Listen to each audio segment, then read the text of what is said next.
নমস্কাৰ এই মুহূৰ্তত দিবলৈ লৈছো আজিৰ সন্ধিয়াৰ বহুকেইটা গুৰুত্বপূৰ্ণ খবৰ। আজি হৈছে 23 জুন। অসমৰ লগতে ভাৰতৰ বিভিন্ন প্ৰান্তৰ পৰা বহুকেইটা গুৰুত্বপূৰ্ণ খবৰ যুগুত কৰা হৈছে আৰু এই ধৰণৰ খবৰসমূহ নিতৌ চাবৰ বাবে চেনেলটো ছাবস্ক্ৰাইব কৰি ভিডিঅ'টোত এটাকৈ লাইক কৰি দিব। তেন্তে আহক দৰ্শকসকল আজিৰ সন্ধিয়াৰ খবৰকেইটা আৰম্ভ কৰোঁ। আজিৰ সন্ধিয়াৰ প্ৰথমটো খবৰ হৈছে এটা ডাঙৰ খবৰ। আমি এই মুহূৰ্তত জনাই আছো অহা 25 জুনৰ ভিতৰত ৰেচন কাৰ্ডৰ গৰাকীয়ে কৰিব লাগিব এইসমূহ কাম। আমি পোনপটীয়াকৈ জনাই আছো বিনামূলীয়াকৈ চাউল লাভ কৰি থাকিবলৈ হ'লে আপুনি EKYC কৰিব লাগিব। আমি পুনৰবাৰ জনাই আছো যদি আপোনাৰ ৰেচন কাৰ্ড আছে তেনেহ'লে আপুনি অহা 25 জুনৰ ভিতৰত আজি হৈছে 23 জুন, হাতত আছে মাত্ৰ দুদিনৰ ভিতৰত আপুনি EKYC পৰীক্ষণ কৰিব লাগিব। অহা 25 জুনৰ ভিতৰত EKYC পৰীক্ষণ কৰাটো বাধ্যতামূলক। আপুনি কেনেকৈ EKYC কৰিব আমি এই মুহূৰ্তত জনাই আছো। হিতাধিকাৰীসকলে সংশ্লিষ্ট সুলভ মূল্যৰ দোকানৰ গৰাকীৰ সৈতে যোগাযোগ কৰিব লাগিব। আজিৰ পৰা 25 জুনৰ ভিতৰত POS মেচিনত প্ৰদান কৰিব লাগিব। সুলভ মূল্যৰ দোকানৰ গৰাকীয়ে সকলো হিতাধিকাৰীৰ আঙুলিৰ ছাপ POS মেচিনৰ দ্বাৰা সংগ্ৰহ নিশ্চিত কৰিব লাগিব।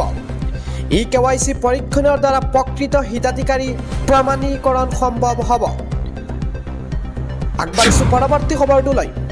কাৰ্যালয়লৈ পলমকৈ যোৱা চৰকাৰী কৰ্মচাৰীলৈ বিপদ। এতিয়াৰ পৰা কাৰ্যালয়লৈ দেৰিকৈ গ'লে ভৰিব লাগিব ৰোষত। পলমকৈ যোৱা কৰ্মচাৰীৰ ক্ষেত্ৰত কঠোৰ হৈছে চৰকাৰ। শাস্তিৰ সন্মুখীন হ'ব কাৰ্যালয়লৈ দেৰিকৈ যোৱা চৰকাৰী কৰ্মচাৰী। পুৱা 9:15 বজাত সকলো চৰকাৰী কৰ্মচাৰী উপস্থিত হ'বই লাগিব কাৰ্যালয়ত। 15 মিনিট পলম হ'লেই ব্যৱস্থা গ্ৰহণ কৰাৰ নিৰ্দেশ চৰকাৰৰ। কেন্দ্ৰীয় চৰকাৰৰ কৰ্মচাৰীসকলৰ ক্ষেত্ৰত বান্ধি দিছে অফিচৰ সময়। বিষয়াৰ লগতে কৰ্মচাৰীয়ে ব্যৱহাৰ কৰিব লাগিব বায়'মেট্ৰিক ছিষ্টেম।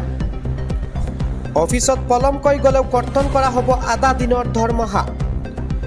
পলমকৈ অহা কেন্দ্ৰীয় কৰ্মচাৰীৰ ক্ষেত্ৰত কঠোৰ চৰকাৰ। আগবাঢ়িছো সন্ধিয়াৰ পৰৱৰ্তী খবৰটোলৈ। পুনৰ ৰাজ্যত প্ৰান্তে প্ৰান্তে ধুমুহা বৰষুণৰ আগজাননী। বিশেষকৈ উত্তৰ অসমক লৈ বতৰ বিজ্ঞান কেন্দ্ৰৰ এলাৰ্ট জাৰি। গাজনি ঢেৰেকনিৰ আহিব পাৰে মুষলধাৰ বৰষুণ। উত্তৰ অসমত পুনৰ বান পৰিস্থিতিয়ে ল'ব পাৰে জটিল ৰূপ। ৰাজ্যৰ মুঠ 13খন জিলাত আজিৰ দিনটোত বৰষুণৰ বেছি সম্ভাৱনা। আমি এই মুহূৰ্তত জনাই আছো শোণিতপুৰ, বিশ্বনাথ, লখিমপুৰ, ধেমাজিৰ বাবে য়েল্লো এলাৰ্ট। গোলাঘাট, কাৰ্বি আংলং, ডিমা হাছাও, কাছাৰতো বৰষুণৰ সম্ভাৱনা। কোকৰাঝাৰ, চিৰাং, গোৱালপাৰা, বৰপেটা, বাক্সাৰ বাবেও এলাৰ্ট।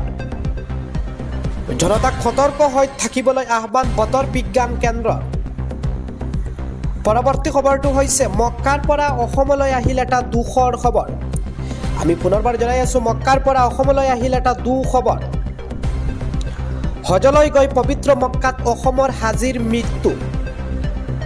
ইছলামৰ আটাইতকৈ পবিত্ৰ স্থল মৃত্যু বুৰংগাৰ মহিউদ্দিনৰ। আমি পুনৰবাৰ জনাই আছো ইছলামৰ আটাইতকৈ পবিত্ৰ স্থলত মৃত্যু হৈছে অসমৰ হাজিৰ।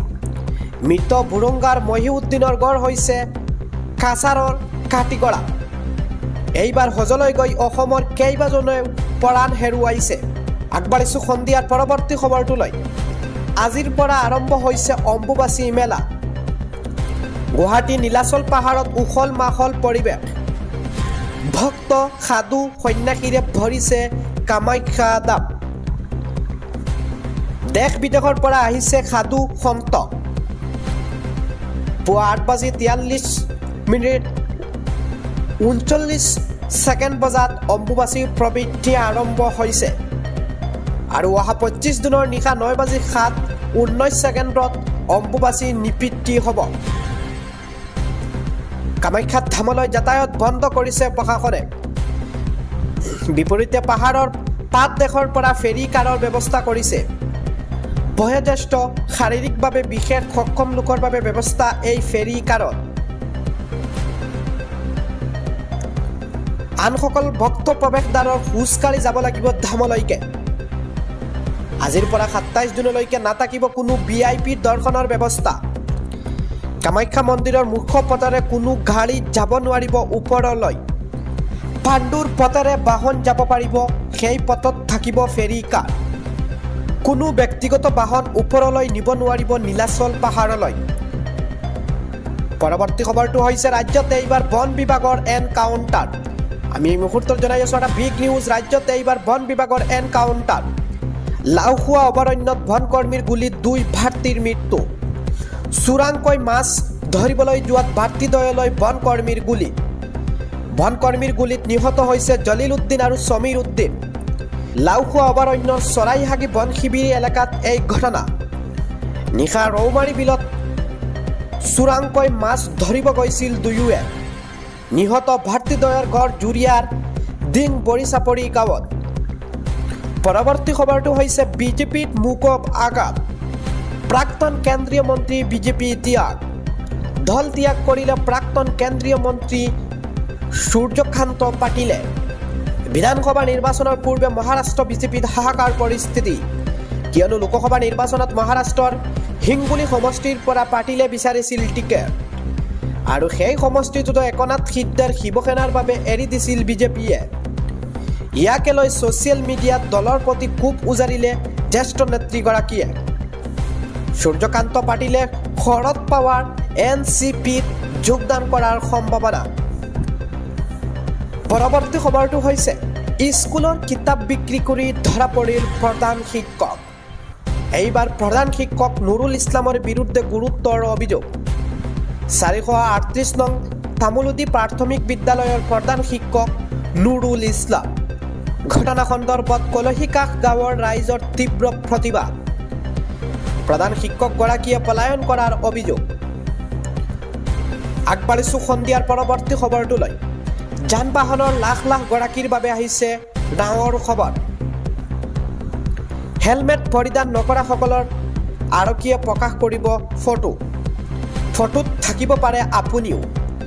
হাজাৰ হাজাৰ লোকৰ ফটো ৰাখিছে আৰক্ষীৰ হাতত। প্ৰতিজন বাইক আৰোহীয়ে পৰিধান কৰক হেলমেট। বাইকৰ চালক আৰু যাত্ৰী দুয়োজনে পৰিধান কৰিব লাগিব হেলমেট। 4চকীয়া বাহনৰ চালক আৰোহীয়ে লগাব লাগিব ছিট বেল্ট। বাইক আৰোহীয়ে পৰিধান কৰক ISI চিহ্নযুক্ত হেলমেট। মোবাইলত কথা পাতি গাড়ী চলাব নোৱাৰিব। প্ৰতিগৰাকী ব্যক্তিকে আহ্বান কৰিছে অসম আৰক্ষীয়ে। নিজৰ সুৰক্ষাৰ বাবে মানি চলক ট্ৰেফিক নিয়ম।